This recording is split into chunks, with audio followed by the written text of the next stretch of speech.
Assalamualaikum warahmatullahi wabarakatuh.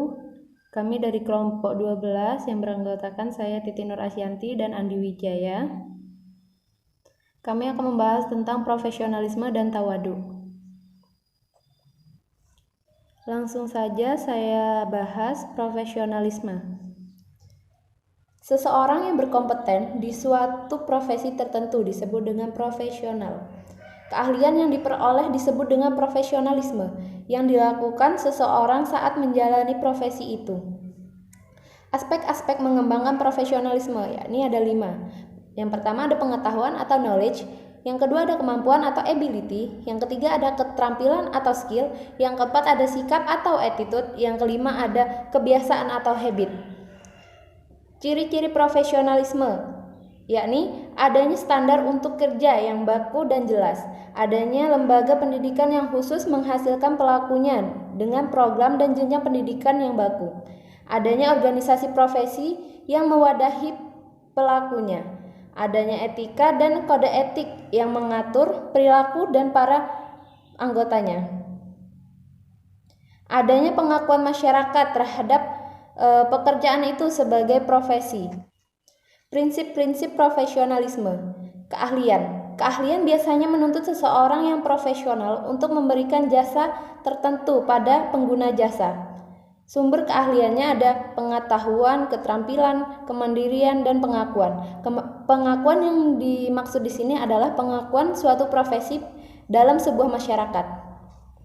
Tanggung jawab. Seseorang yang profesional memiliki tanggung jawab untuk menunjukkan hasil kerja yang berkaitan dengan keunggulan mutu. Selanjutnya ada yang namanya norma. Untuk menjalankan sebuah profesi, seseorang harus memiliki norma kesungguhan, ketelitian, tekun, ulet, dan gigih untuk menghasilkan suatu karya yang terbaik. Selanjutnya, tawadu yang akan dilanjutkan oleh Andi Wijaya. Tawadu. Tawadu artinya rendah hati, tanpa merasa hina dan rendah hati. Lawannya adalah ringgi hati, sombong, atau juga disebut takabur. Orang yang tawadu adalah orang yang tidak memandang dirinya lebih baik dari orang lain, meskipun dia memiliki kelebihan dibanding orang lain. Secara bahasa, tawadu berasal dari kata tawada'a, tawada'u, tawadu'an, yang berarti merendahkan diri atau meletakkan di bawah. Secara istilah, tawadu berarti menghargai orang lain, menganggap bahwa orang lain lebih baik, lebih benar, dan lebih mulia. Menurut istilah, artinya sikap rendah hati, baik di hadapan Allah SWT maupun sesama manusia. Manusia sapar akan hakikat kejadian dirinya tidak akan pernah melupakan alasan untuk merasa lebih baik antara yang satu dengan yang lainnya.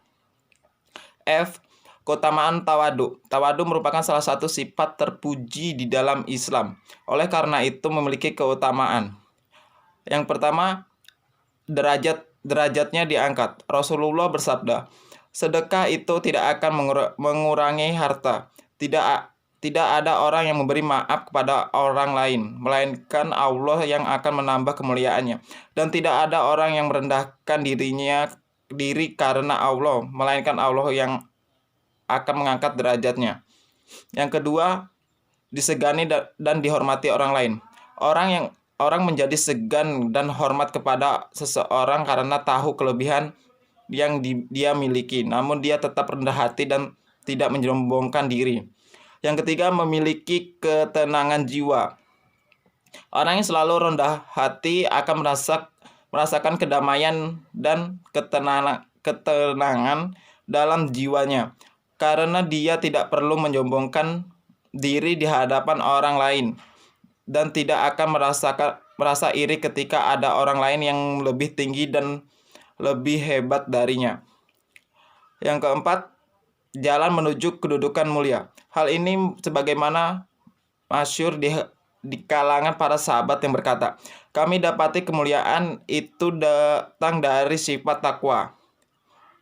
Qanaah muncul karena yakin, dan kedudukan yang mulia didapat dari sifat tawadu. Yang kelima, rendah hati adalah pewaris sikap mulia para nabi. Para nabi pun juga selalu rendah hati, padahal mereka adalah manusia pilihan Allah SWT. Seperti Nabi Musa alaihissalam yang tidak malu untuk melakukan pekerjaan seperti memberi makan dan minum pada hewan ternak demi untuk membantu dua orang wanita yang ayahnya sudah tua renta. Dan dalam sebuah riwayat juga dikatakan bahwa Rasulullah selalu membantu pekerjaan keluarganya meskipun ia adalah seorang nabi yang mulia. Seorang sahabat pernah bertanya kepada Aisyah tentang apa yang dikerjakan Nabi Muhammad SAW ketika berada di rumah. Lalu Aisyah menjawab, beliau selalu membantu pekerjaan keluarganya. Dan jika datang waktu sholat, maka beliau keluar untuk melaksanakan sholat.